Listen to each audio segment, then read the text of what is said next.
भक्त प्रहलाद कहता है कि भगवान आपकी कृपा से सारे काम स्वतः स्फूर्त अपने आप ही हो रहे हैं, तो फिर मुझे मांगने की क्या आवश्यकता है। भगवान बोले पुत्र आए हैं तो कुछ न कुछ तो दे करके जाएंगे, जो तुम्हारी इच्छा हो मांग लो। अब भगवान ने हठ धारण कर लिया तो भक्त प्रहलाद कहते हैं कि ठीक है भगवान, अगर आप देना ही चाहते हैं तो फिर ठीक है, आप मुझे ये वरदान दीजिए कि कामनाओं का हृदय से समूल नाश हो जाए, मांगने की कभी इच्छा ही नहीं हो, इच्छाओं का सदैव के लिए नाश हो जाए, कभी कोई मांगने की इच्छा ही नहीं हो, यही वरदान आप दीजिए। वाह रे भक्तराज, जब हट कर लिया भगवान ने कि मांगो मांगो, तो बोले ठीक है ये दीजिए कि कभी मांगने की आवश्यकता ही नहीं पड़े, इच्छा ही नहीं हो, कामना ही नहीं हो, मांगना ही नहीं पड़े। भगवान ने कहा तथास्तु, और निर्मल भक्ति अपने चरणों में प्रदान की भगवान ने, अंतर ध्यान हुए। लोग कहते हैं कि महाराज उस समय तो खंभ फाड़ करके भी भगवान प्रकट हो गए।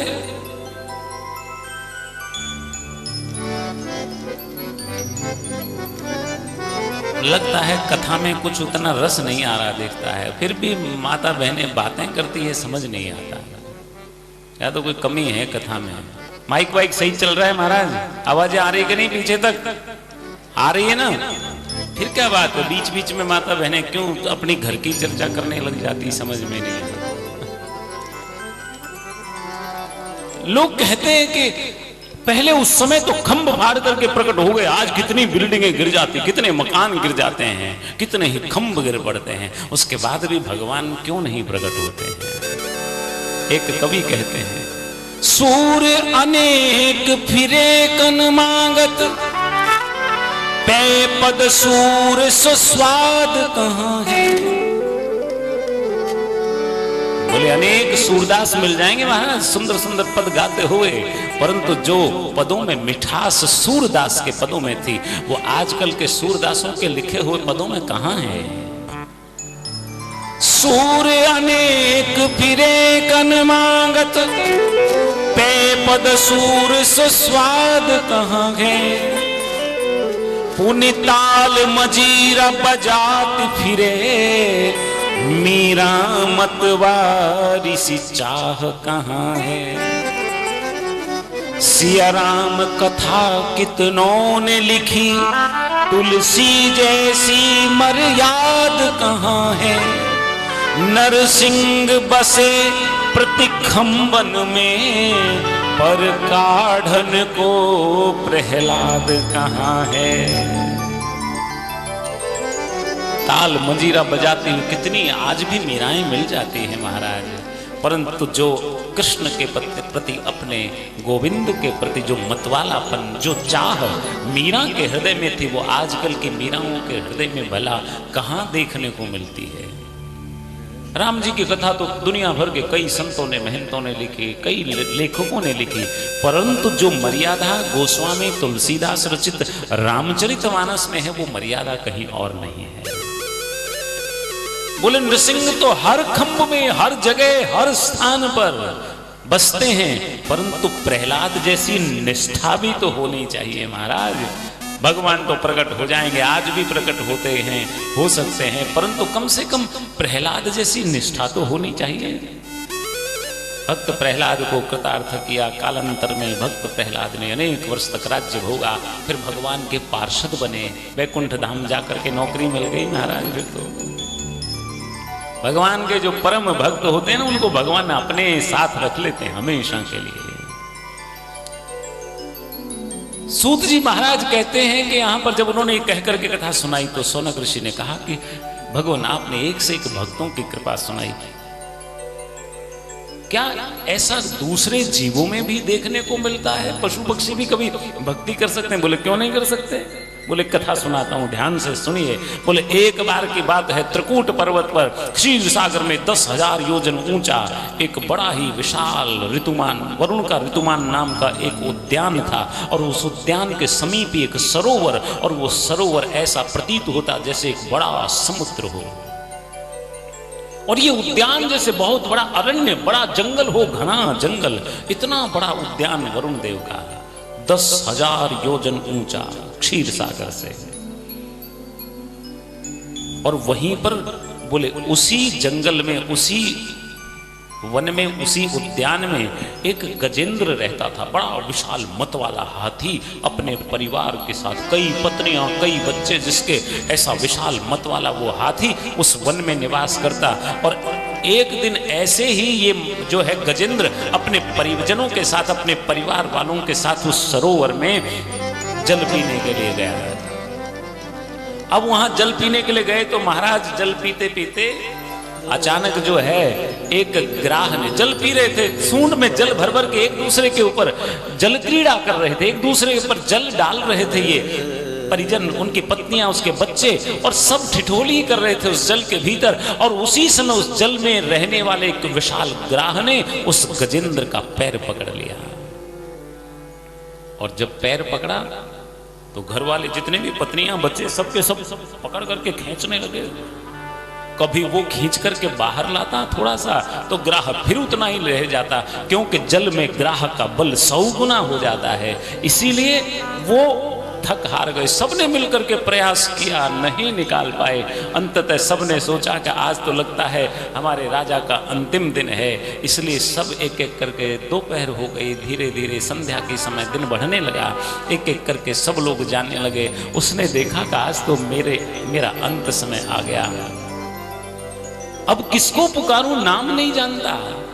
और तब बिना नाम के ही उसने पुकारा, हे करुणाशील, हे कृपा निदान, हे दीन बंधु, हे गोविंद, हे गोपाल, हे गोविंद राखो शरण, अब तो जीवन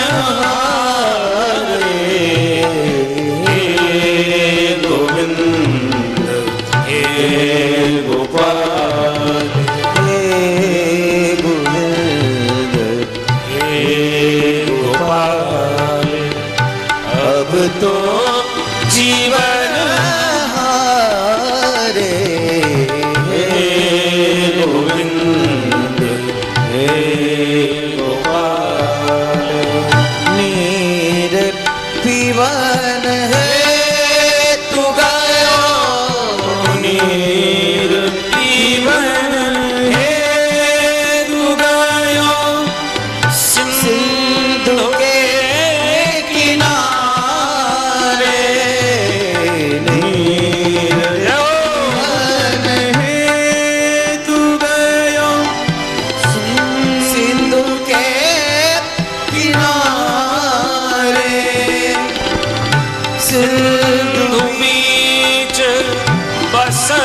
ग्राह, सिंधु बीच बसत ग्राह, चरण दर पछारे,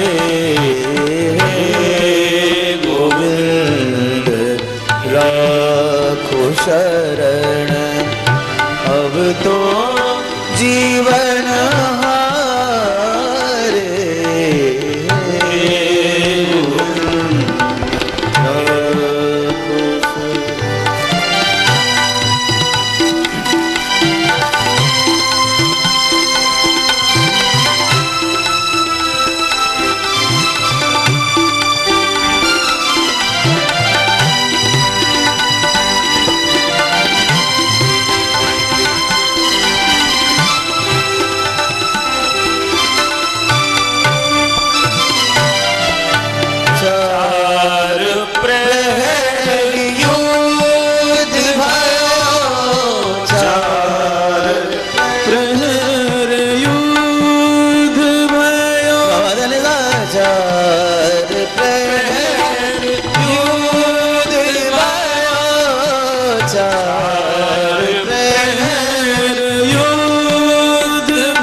तो जीवन हारे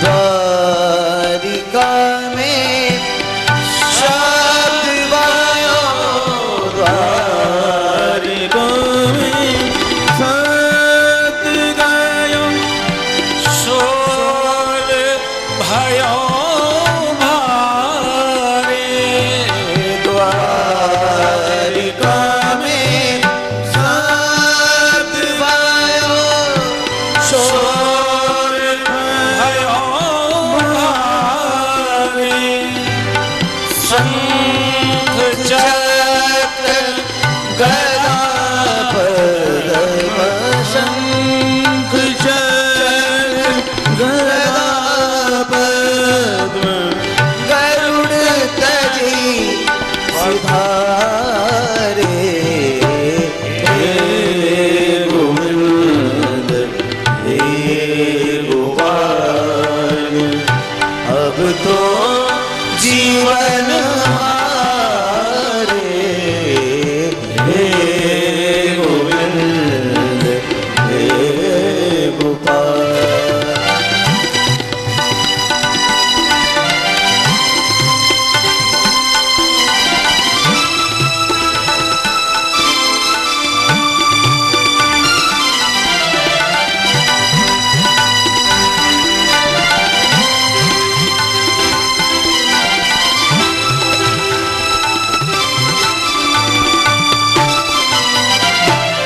सुर कहे श्याम सुनो सुर कहे श्याम सुनो श्याम श्याम श्याम सुर कहे श्याम सुनो शरण हो तिहारे सुर कहे श्याम सुनो शरण हो तिहारे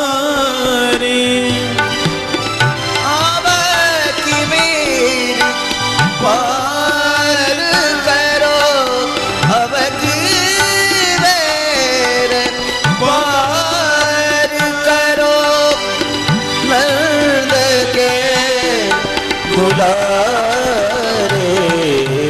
हे गोविंद हे गोपाल अब तो जीवन हारे हे गोविंद राखो शरण अब तो जीवन हारे हे गोविंद हे गोपाल हे गोविंद हे गोपाल हे गोविंद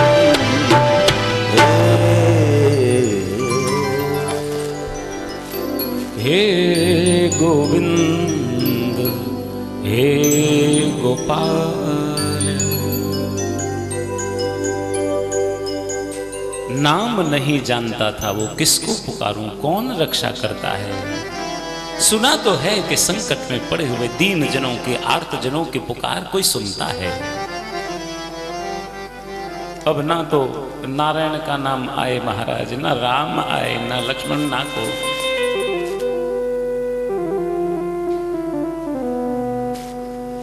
पहुंचे आधे नाम सखीरी मेरे दुर्बल के बलराम। निर्बल के बलराम। केवल गो बोला था महाराज, इतने में तो रक्षा हो गई। हे दीन दयालु, हे कृपा सिंधु, हे भक्त वत्सल कृपा कीजिए। दोपहर बीत गए, नाक कान डूबने लगे हैं। ये ग्राह इस ग्राहक के सामने बोले मैं अपने आप को कितना मतवाला मदोन्नमत्त समझता था।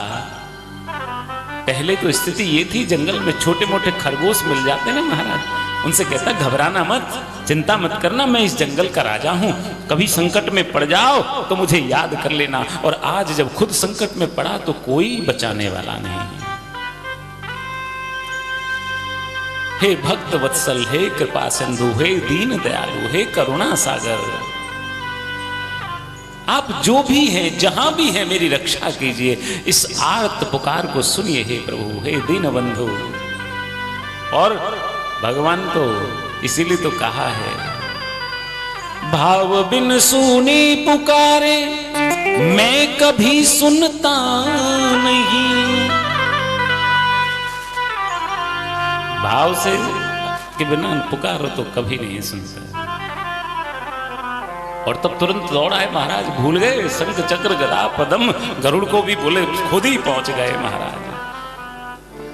और तब आकाश में दिखाई दिए भगवान, दर्शन नहीं हुए पूरे, वो दृश्य दिखा, भगवान नारायण सामने प्रकट है, प्रस्तुत है, लेकिन भगवान नारायण के मुखचंद्र के दर्शन नहीं हुए। सबसे पहले उसे भगवान की पीतांबरी के दर्शन हुए। गजनी रखी फहरान बसन की, ललकी लगो मुख कमल बिलोकनी।